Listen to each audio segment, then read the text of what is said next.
From the Dignity Health Arizona Cardinals Training Center, here's Craig Grialou and Mike Jurecki. So I learned something today, MJ. Never underestimate the influence of your alma mater. Here's a head coach in the midst of a 1-6 season, just let go his offensive coordinator. One of his best players reportedly asked for a trade. We'll get into that. Yet, Coach Wilkes found time to pick up the phone and reach out to Appalachian State and head coach Scott Satterfield. Appalachian State, number 25, for the first time in school history, ranked in the Associated Press Top 25. Yes. I think that's a sense of here you have someone that is so consumed in his day-to-day job and trying to get this corrected here with the Arizona Cardinals, yet still is paying attention to where it all began for him in college. Yeah, you don't forget your upbringing. You don't forget the people that helped you. So it's, he's not big time. He's making the calls. Obviously, he's got to focus on what's happening here. But, yeah. Now, Grialou, before we get into the Patrick Peterson, Josh Rosen, Byron Leftwich. Oh, you want to talk Syracuse football? They're 5-2. No, you don't want? Oh, okay. 5-2? Hey, we're not just a basketball school. You lost your signature game this year to Clemson.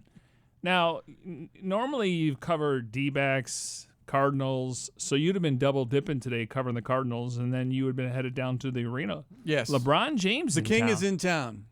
You got any, No, I'm not going to miss it whatsoever. No? That's going to be a zoo. A lot of Laker fans? Oh, absolutely. It's going to be a zoo. But it's a fun atmosphere, I'll tell you that. It is a lot of fun. I just wondered if you have any withdrawals that you're not going to be down there covering LeBron. No, I would much rather be here with you listen to this, at the Dignity Health Arizona Cardinals Training Center that for tells Cardinals me time to move on. Cover 2 here on a Wednesday. And let's tell you what's ahead on the show here today. And yes, Patrick Peterson, he spoke. He broke his silence. We'll get into that. You'll hear from the Cardinals team captain. You'll also hear from Josh Rosen about his new offensive coordinator.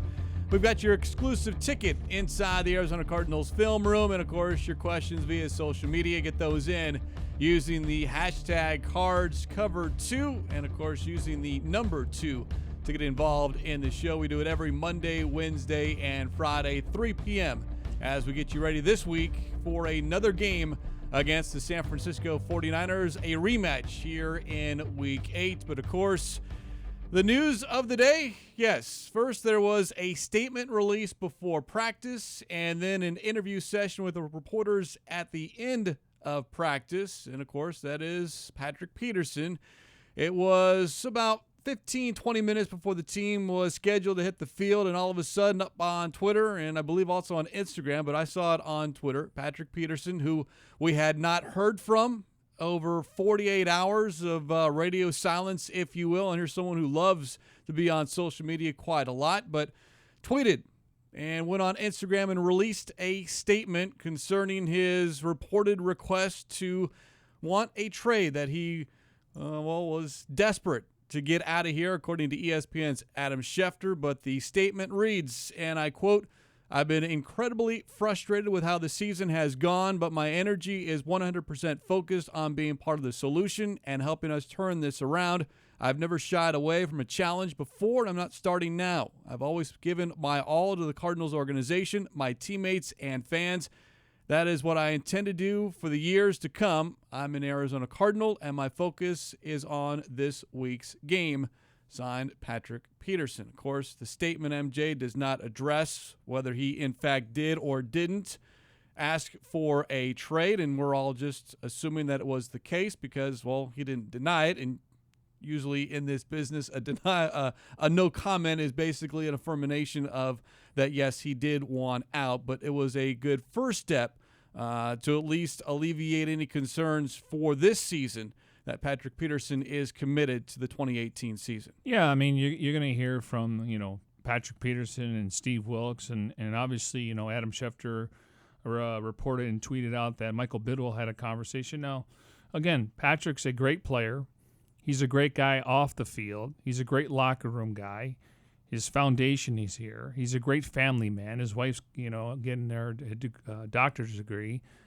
So he wants to be here. I know this for a fact. I mean, I've talked to players, and what I can tell you is after the Minnesota game, when the initial report came out that teams were calling, I don't think the Cardinals were shopping him. There's a big difference. And Steve Keim's got a relationship with all 31 other general managers.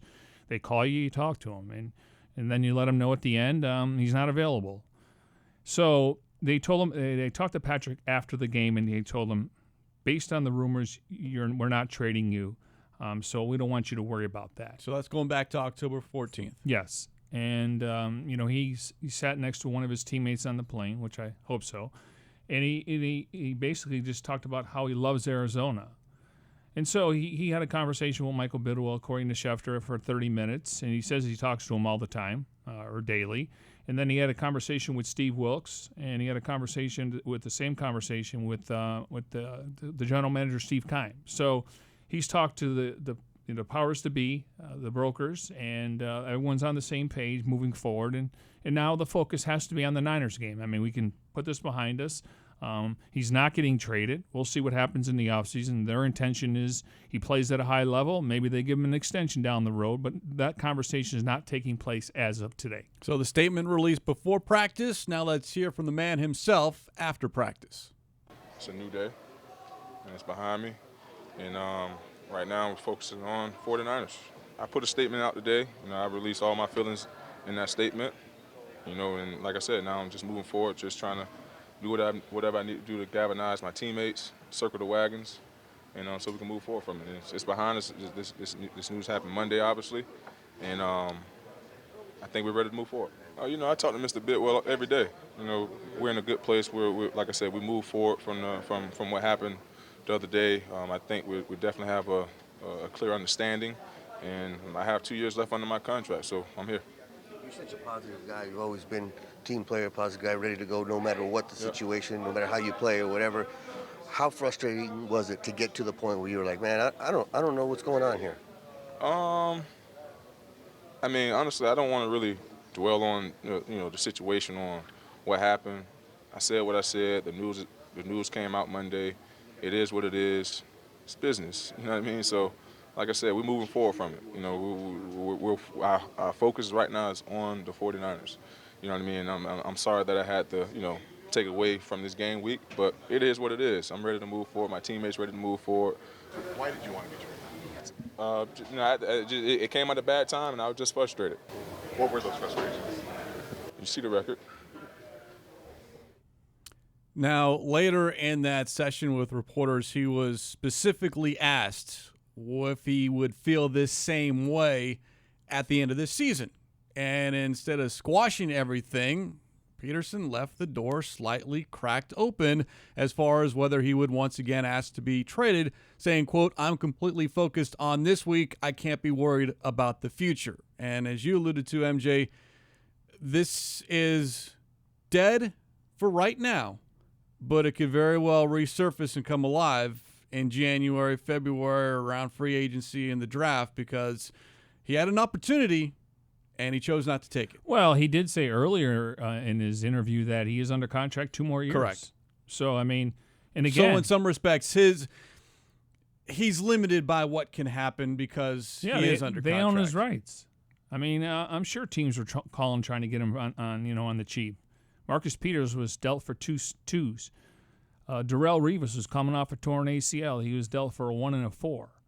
There's a market out there for a guy that's going to go to his 8th Pro Bowl. So he did say he's under contract 2 years. They own his rights.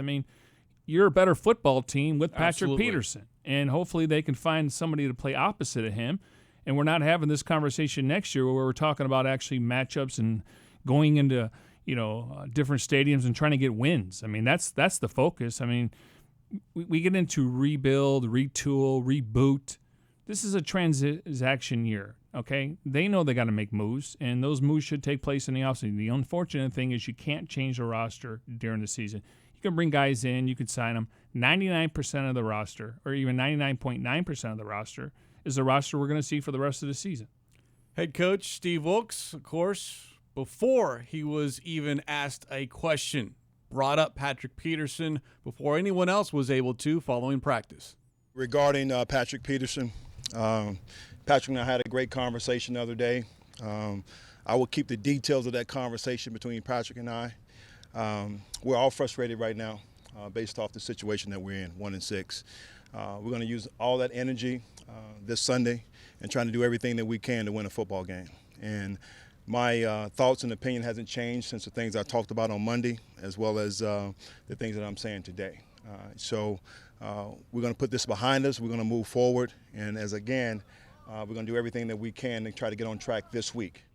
Look, everyone, I think, can understand Peterson's frustration, and it goes beyond just players. It's the coaches. It's the head coach. When you're 1-6, the disappointment, though, for me still remains that he made it public. And this should have been kept internally. If you have conversations daily with Michael Bidwell, then this should have been dealt amongst those conversations as opposed to letting it leak that Adam Schefter is reporting that you, quote, desperately want out. Yeah, but I think they squashed that once the initial report came out. I'm just saying no report whatsoever. No, I understand. No tweet, no nothing. But he can't control what Jason Lockenfor is reporting. True. Maybe agents are feeding that to him, or teams But the Lockenfor tweet was something different. That was the Cardinals are listening. They weren't listening. Right, but they told him after the game that they're not trading him. So that should have been squashed right from the get-go. Now, it didn't help with somebody talking from his camp. I mean, somebody had to have permission, whether it's... And at the end of the day, though, that falls on the player. I understand. They work for the player. True. The player controls that. Totally agree with you. But that's why you have agents. They're going to take the bullets for you. I mean, that they're going to put the heat in this goes case, on. Peterson took the bullets. He did, but it wasn't like he was holding out and he refused to play where we get into a Le'Veon Bell situation or Earl Thomas. I mean, I think he handled as best he could once the genie was out of the bottle, and there was some backtracking going on. That's obvious. I mean, he made a mistake in this case. He felt – no, I shouldn't say mistake. He felt strong enough to put that out there, but he knows he's part of this team moving forward. Yeah, and you get a sense talking with players in the locker room. Antoine Bethea publicly was interviewed by a lot of people, and you talked to another team captain, which Bethea is, and you got a sense that, he said that he sat down with Peterson and they had a discussion, and this is behind them. It's not a big deal. And we talked on Monday that I felt Peterson needed to apologize to the players because if I'm in that room, I want to know what's going on. But that didn't, one, I don't believe it happened. Two, it didn't sound like it needed to happen just when talking to some of the players that I did, that they understand, one, it's a business. Everyone works for themselves, so to speak, in amongst the team environment. The other thing is that this is an 8-time Pro Bowl, an All-Pro, someone who has a resume that when they say something that because of what he's done in the past that, okay, it's Patrick Peterson, it's Larry Fitzgerald, it's Corey Peters, whomever it is, because they've put forth the work and they've put forth the effort on the field. This wasn't someone that's a second string or bottom of the roster causing an uproar. Then you would have had an issue within that locker room if it's player number 48, 49, 50, and so forth. Yeah, and there's guys on the roster, the guys you're referring to, that are no longer on the roster because they're not great locker room guys. I'm not going to name them, but there's a few out there.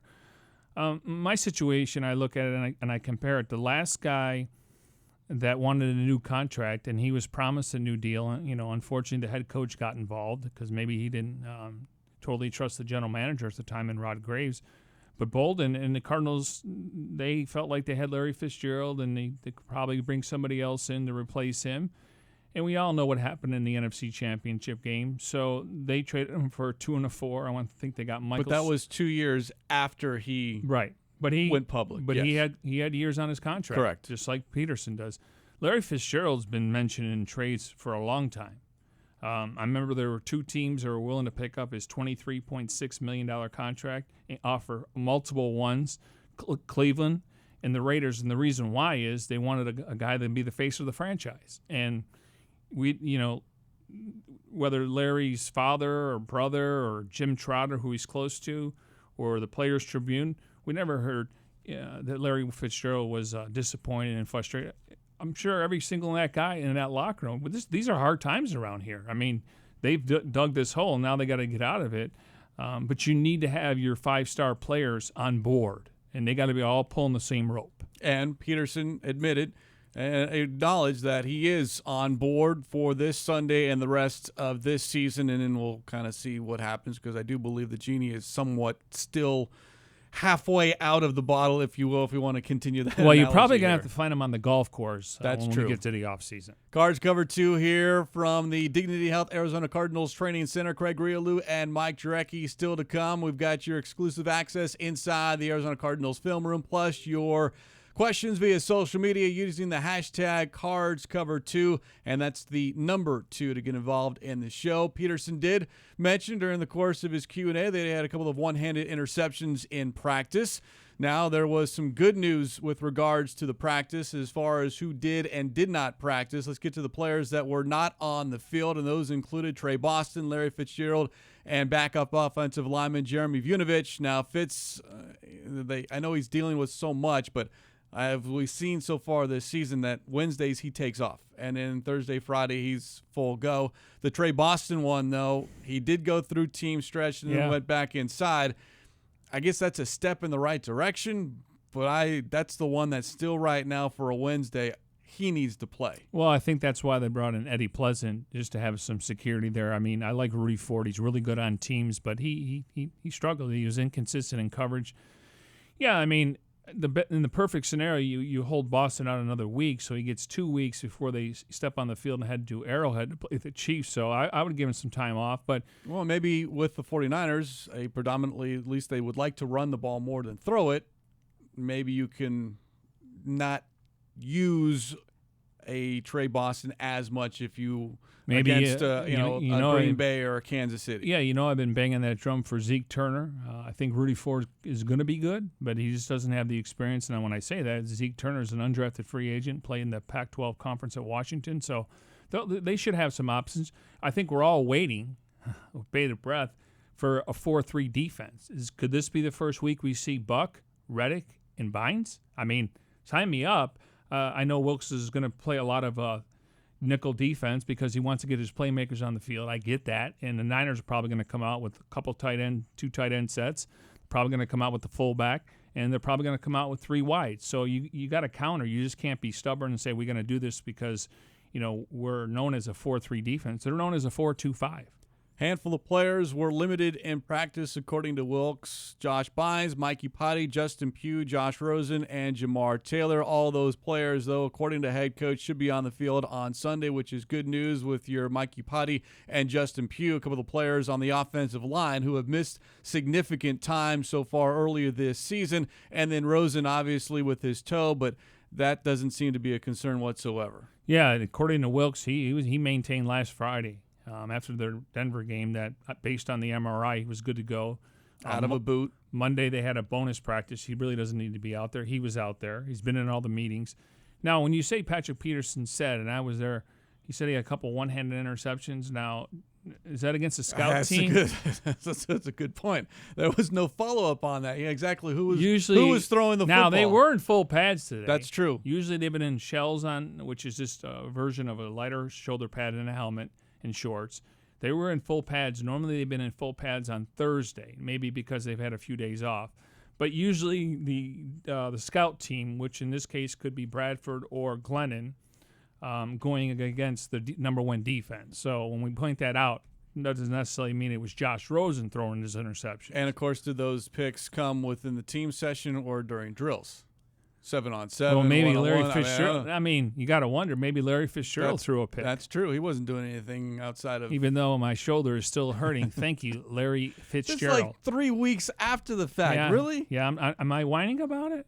It sounds a little bit like you're whining. Yeah, I do sit next to you and I say, yes. Shoulder, I got to stretch. By the way, Rosen on the field. He was not on Monday, so Wednesday, the first opportunity for some on-field work with new offensive coordinator Byron Leftwich. And I didn't know this, but I heard it earlier today. This is now Rosen's 5th offensive coordinator in 4 years. Yeah, and he challenged the UCLA staff to go to a pro-style offense. Jim Mora got fired before the bowl game, and he had a shoulder injury, so he wasn't going to play in that. And then he had Jed Fish there. So, yeah, he's challenged the coaching staff there that he wanted to run a pro-style offense because you know what happens. All these guys that come out of Florida State and Alabama, they're always in the shotgun, and they don't take snaps from underneath center. And he wanted to take snaps from under the center. And that, when we talk about play action, you have to go under the center. The running back has to sell the run. He does a really good job putting it in the belly, turning his back a little bit on the defense. The running back runs through. The offensive line looks like they're run blocking, and they're actually blocking down the field. And that's when he can make those throws. So, again, a different voice. I think that's the most important thing. Hopefully they keep the terminology. But he gave us an idea what it could look like, and I think it all starts up front. Good lead-in. Let's hear from Josh Rosen talking about the offense under Byron Leftwich.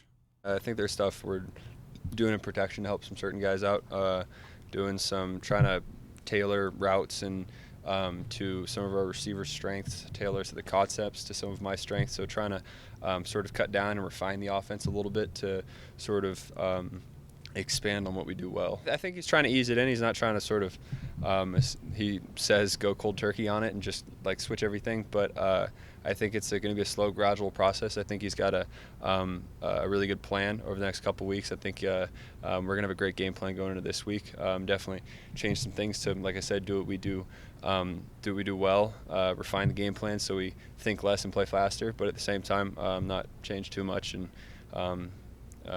slow everyone down like that. I mean, he's been a quarterback, so I think what he's helping me out with is being more refined and deliberate with like rules, being like having a lot like more hard rules on where to go when, so that I can just go out there and play fast, because I think when I think less, I get to play a little quicker, play more efficient, and I think he is pretty good at or at least understands what it's like to be in an offense that might be a little too complicated, an offense might be a little too simple. So we're working together to try and find that sweet spot. Now, Rosen referenced Bruce Arians' influence on Byron Leftwich and then called B.A., quote, a ghostly legend in this building here, close quote, which got a laugh out of several of the media members. And it's not wrong to think that we might see perhaps some 2017, 2016, 2015 influence in this offense here, beginning perhaps as early as Sunday. And you even asked the question to Rosen about watching 2016 game film, because that was the year that David Johnson was healthy and an All-Pro. Yeah, and he said he did watch it. And he actually started mentioning former all the quarterbacks that played. Now, he mentioned John Skelton, but I think he maybe misspoke, and I think it was Drew Stanton. Yeah. Don't tell Stanton that he got mistaken for John He didn't Skelton. mention Max Hall and Kevin Cobb and all that other stuff. We don't go that far back. No. But yeah, I mean, to me, we talked about this when they made the firing. Yeah, I mean, I'm getting on the phone with BA. I know he was in London, but there's Skype and there's texting, and I would like, and the fact that Rosen watched 2016, where he put up, over 1,000 yards and close to 1,000 yards in receiving. 20 touchdowns, 16 rushing, 4 receiving. Why not? I mean, to me, I'm not really concerned unless we don't have creases, lanes, and the defensive linemen. It all starts up front. Are not at his ankles and his feet. But I'm more interested in seeing him in the passing game, because it's going to open up underneath for Larry Fitzgerald. So that now comes down the route running, and then Byron calling the plays, and I think that's something to look forward to. And I think Ricky Seals-Jones can have more of an impact if he catches the ball. When thrown to him, I think Christian Kirk has shown the ability that there's trust between the quarterback, the offensive coordinator, and the receiver. So there's good things to work on, but all starts with the protection. Are they going to slide protection? Yes. I talked to a lineman today, and I said, not giving out the game plan, but what's the biggest thing that we should notice? He said, we're going to try to ID their best player on defense, and we're going to try to shut him down, and we're going to slide protection. What slides protection means, if they're overloaded on one side, instead of the lineman automatically taking the defensive end, he'll take the linebacker. The guard now will play the defensive end. The center will go for the D tackle. And what they're trying to do is look for a matchup where they can exploit one guy weakness or bring more than you can block. So Yes. We may see 6 blockers at times. We could see 7, including the fullback. Yeah, it's all about trying to get David Johnson more involved. Breaking all it about down, Grialou. Larry Fitzgerald more involved. You sound like a coach, like you're in the room. No, Okay. far from it. All right. Well, we've got certainly the opportunity here to see more of David Johnson, everyone wants to see him more lined up as a wide receiver. He had 3 catches for 31 yards against the Denver Broncos, but his biggest catch on Thursday was a 17-yard catch and run in the fourth quarter. Empty backfield. Johnson is in the slot to the left. Shotgun snap to Rosen. Looks over the middle. Fires to Johnson. Caught at the 40 to the 35 and down to the 33. And you wonder when you see a play like that, why haven't we seen it before right now? That's a great question. Why have you not seen that from David Johnson? He motions out. It's a trips formation. He's the number 2 receiver, and all he did was run a seam route. Could very well see it on Thursday as we go inside the Arizona Cardinals film room with Kyle Odegard of azcardinals.com. We do it every Wednesday. It's a good breakdown of one of the key plays, either offense, defense, or special teams in the game the week prior, the Sunday prior, in this case last Thursday. And you chose to, what was it? The title was Johnson in Space, the 17-yard reception. And before you break it down, here's the situation. Cardinals football, 1st and 10 at their own 49, 11:05 remaining in the ball game, and the Cardinals trailing 42-10 when we saw Johnson out of the backfield and then line up in the slot. And obviously this has been the dominant discussion by fans, is why is David Johnson not getting the ball in space more? And so I wanted to talk to him, not necessarily just about this play, but just in general now with Byron Leftwich in the fold as offensive coordinator. Is it something where he's going to be more involved in the slot like he was in 2016 when Leftwich was here and saw all that success? So you look at the play and he goes from the backfield and he motions out into the slot. So automatically he has a good idea of who's covering him because the safety Will Parks comes down for the Broncos. And David Johnson said he likes that because when he gets out there, then he can already read the coverage and he's not 5 yards back. So when he is running a route, he's already at the line of scrimmage and he's going downfield. So he feels comfortable in the slot, and he's a unique player in that a lot of running backs will have very limited routes. I mean, they might go out and then just kind of hang out for around 5 yards. They don't really go down the field, but he's so unique that he can go down the field. And when you see the play, Will Parks is a guy who played off him a little bit because he has to respect the fact that he can go up and he can run a post, or he can go outside. I mean, he can do all these different things. So like Wolf was saying on the broadcast, it was just a seam route, nothing too exciting.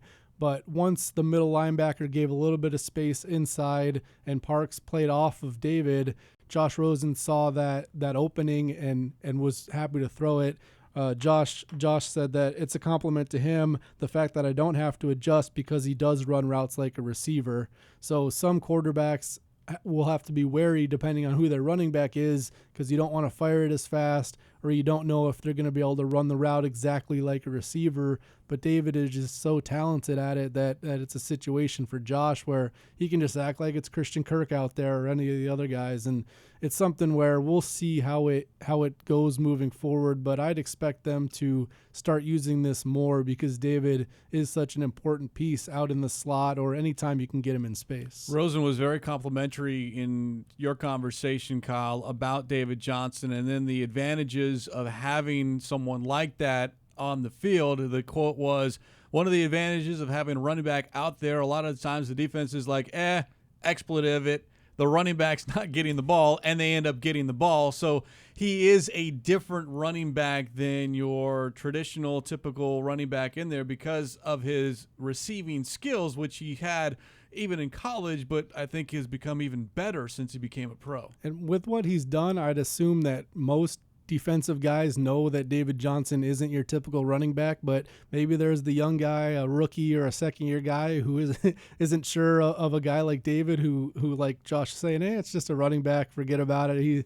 He's just going to sit around and not do these routes. But like we're saying, David can do everything, and if you do just think of it as like, oh, he's just a running back, you're going to get burnt.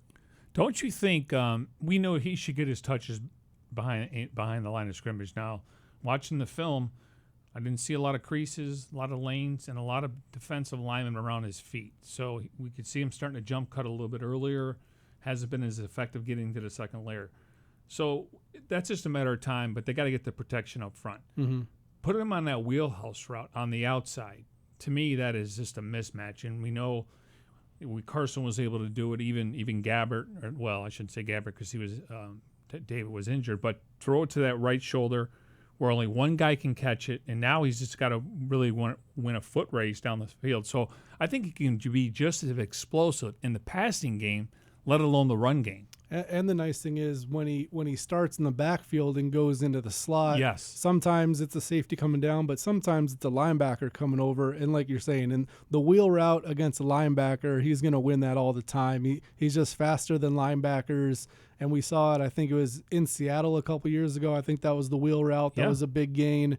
And then the play from the backfield against the Bears wasn't a wheel route, but he lined up against a linebacker, easily beat him to the end zone and caught a 21-yard touchdown pass. So, yeah, I think anytime you can get a one-on-one matchup with any of those guys, it's better for him. And when it's a safety, if you get him the ball, he's a lot more physical than a safety. Right. So when he's trying to get tackled, it's a lot easier for him to break that tackle.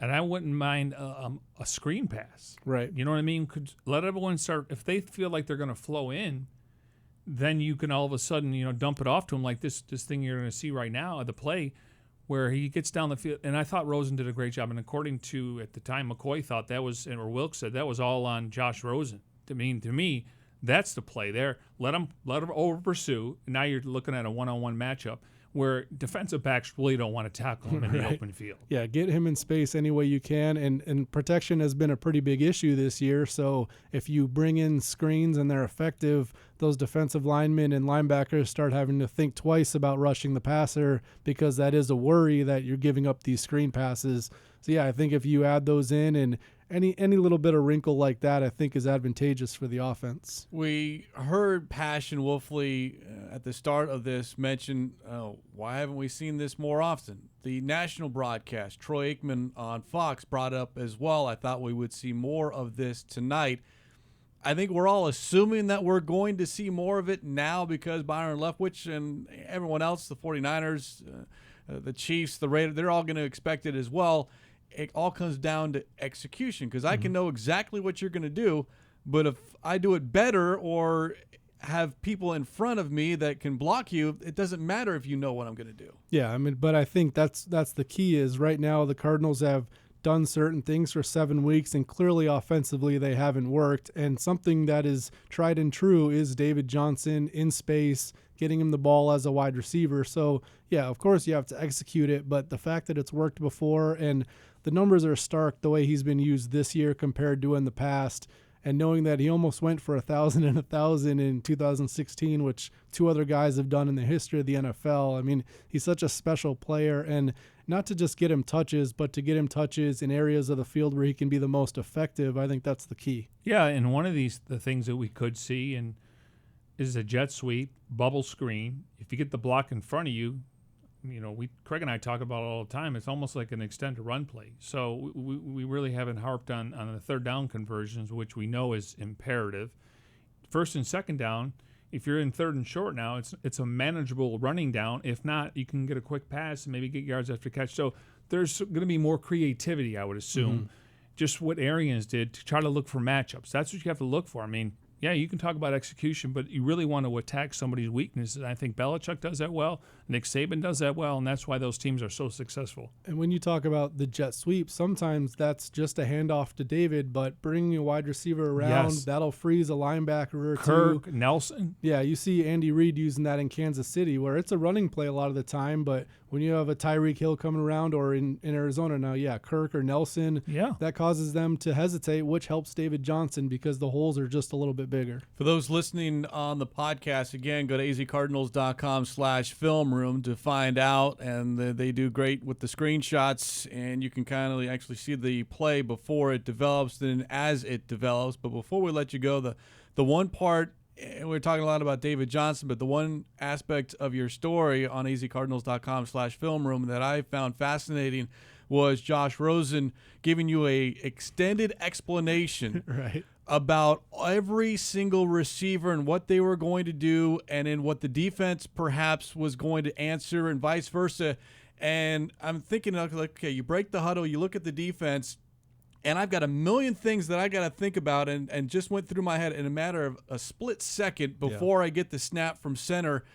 That tells you how fast things move, and then that he has to process as well. That's why intelligence at quarterback is, 75% of the battle, trying to figure all that stuff out. Like you said, I mean, he was focused on the middle linebacker, and what he did was a chain reaction for like 5 other things, and Josh Rosen has to figure this out in a matter of seconds. So he deduced it very quickly on that play. The linebacker went one way, which meant David Johnson was open.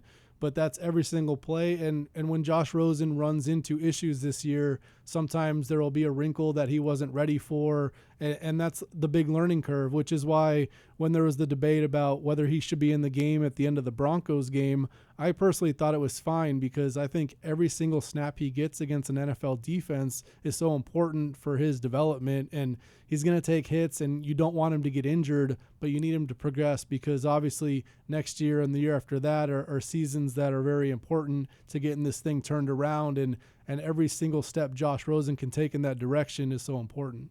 It's been a quiet week for you and Darren Urban at azcardinals.com. What do you got working on for this week? Because there's been nothing occupying your time over the last 48. Yeah, I guess some guy named Byron Leftwich talks tomorrow, so I'll do a story on him. New offensive coordinator. By the way, that seems like 3 weeks ago. I know. That's what we were saying on the podcast. It's like it's only been it was a week between podcasts, and all these things happen. So it's a lot going on for a team that's struggling a little bit, but plenty of storylines. Kyle Odegard of azcardinals.com. He does great work on the Arizona Cardinals Film Room. Check it out. And we do it here on Cards Cover 2 every Wednesday afternoon. Storylines are big for writers. Yeah. I mean, they love to see the team win, but storylines. No shortage of those over the last week. Appreciate it, Kyle. Before we get to the Bird Gang sound off, let's take a look back and a look ahead as we go inside the numbers. Inside the Numbers, presented by La Mesa RV, where you can experience life. After last week's 45-10 loss to the Broncos, let's take a good, bad, and ugly approach to the numbers, but in reverse. The bad and the ugly. Against Denver, Josh Rosen had the worst game of his young career, throwing 3 interceptions while being sacked 6 times and hit 11 times. On Friday, Arizona made a change at offensive coordinator, promoting quarterbacks coach Byron Leftwich, based upon an unproductive first 7 games in the 2018 season. The Cardinals rank last in the NFL in yards, first downs, and third down conversion percentage. Defensively, Arizona is allowing a league-high 148 yards on the ground and have surrendered the most rushing touchdowns in the NFL with 12. The good. Larry Fitzgerald's third-quarter touchdown reception last Thursday tied him with Tony Gonzalez for 7th on the NFL's all-time touchdown reception list with 111. Rosen was the 15th different quarterback to connect with Fitzgerald for a touchdown in the receiver's illustrious career. Fitz needs just 135 yards receiving to pass Terrell Owens for second place on the NFL's all-time receiving yardage list. The Jets, Ravens, and Steelers are the only teams Fitzgerald does not have a touchdown reception against in the regular season. Looking ahead to Sunday's second meeting between the 49ers and the Cardinals, Arizona will need to bolster their run defense, as San Francisco ranks second in the NFL in rush yards per game, behind only the Rams. Turnover ratio favors the Cardinals, as the Niners have turned it over a league-high 18 times this season and post a league-worst -15 ratio. Arizona forced 5 San Francisco turnovers in their first meeting back on October 7th, won by the Cardinals 28-18.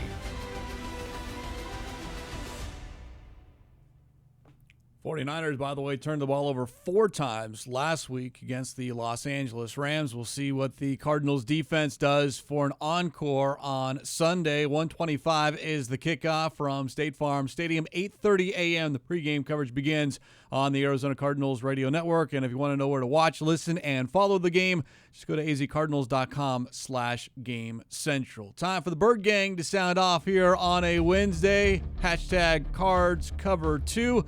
Let's get into it all right now. MJ on Twitter, a user wants to know if the Cardinals are looking to acquire any players via trade before next Tuesday's trade deadline.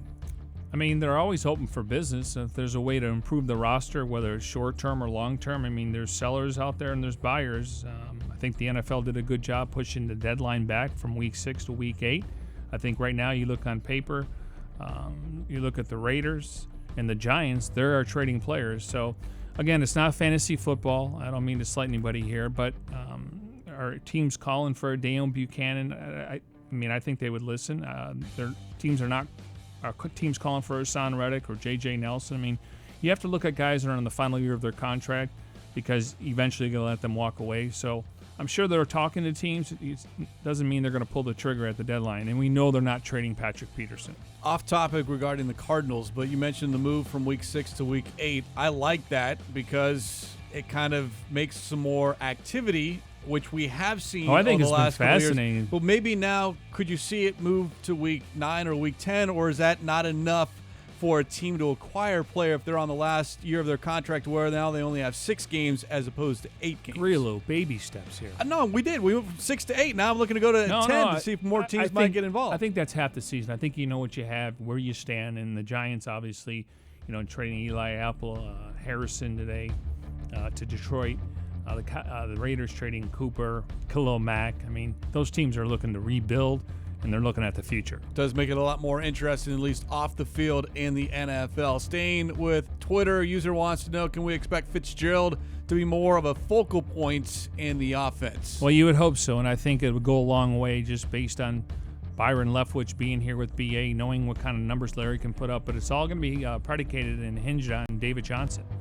How does he get the running game going? So they got to drop a safety in the box. Larry's getting single coverage in the slot.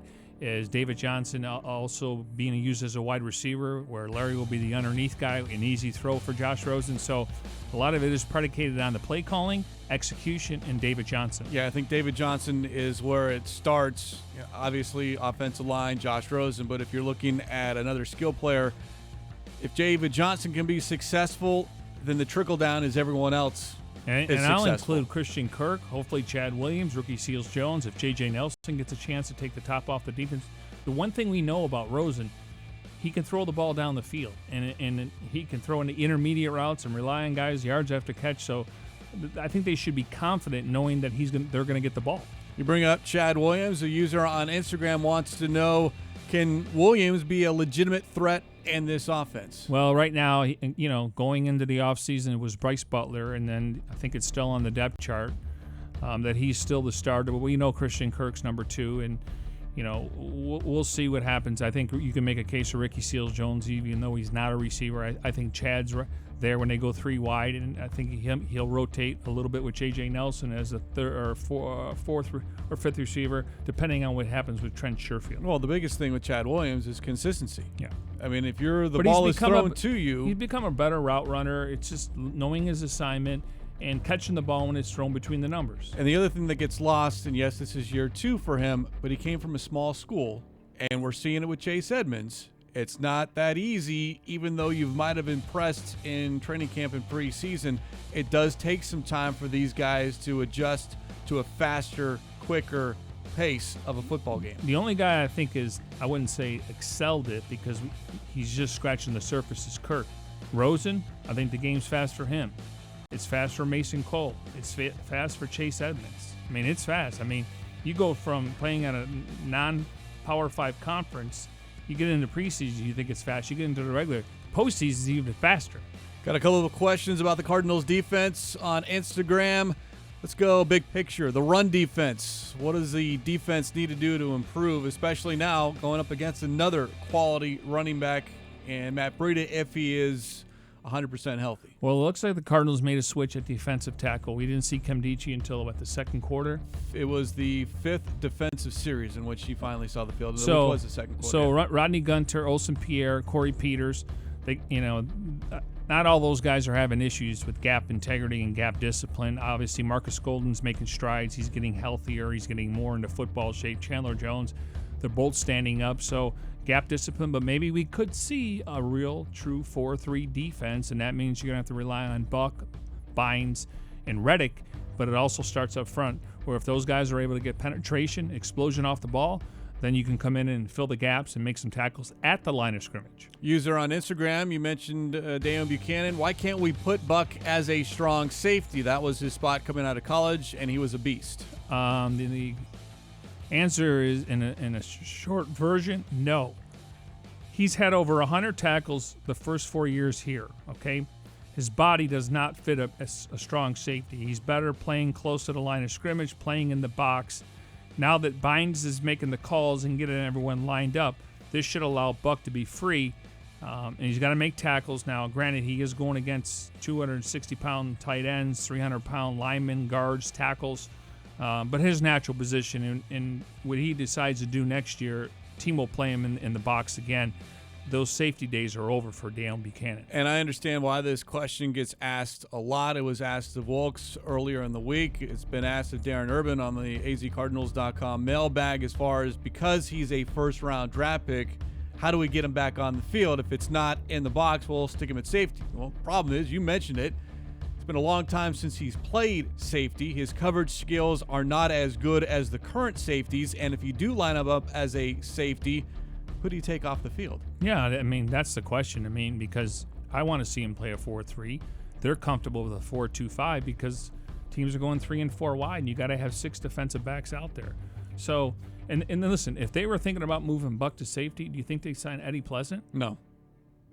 Do you think Rudy Ford would have still been the guy? No, they would have done it already. No, it's all because you got a guy that's hurt with shoulder and ribs in Trey Boston. That's the reason why this is happening.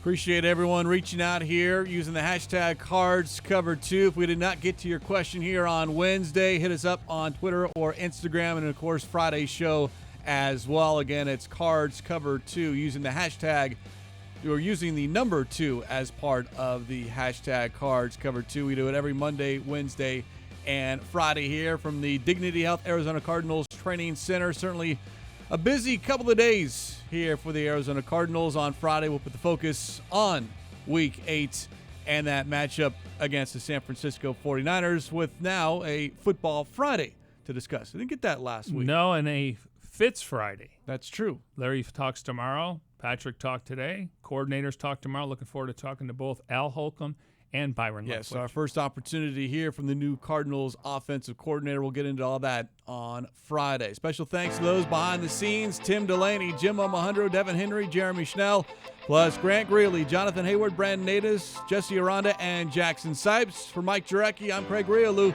This has been Cards Cover 2.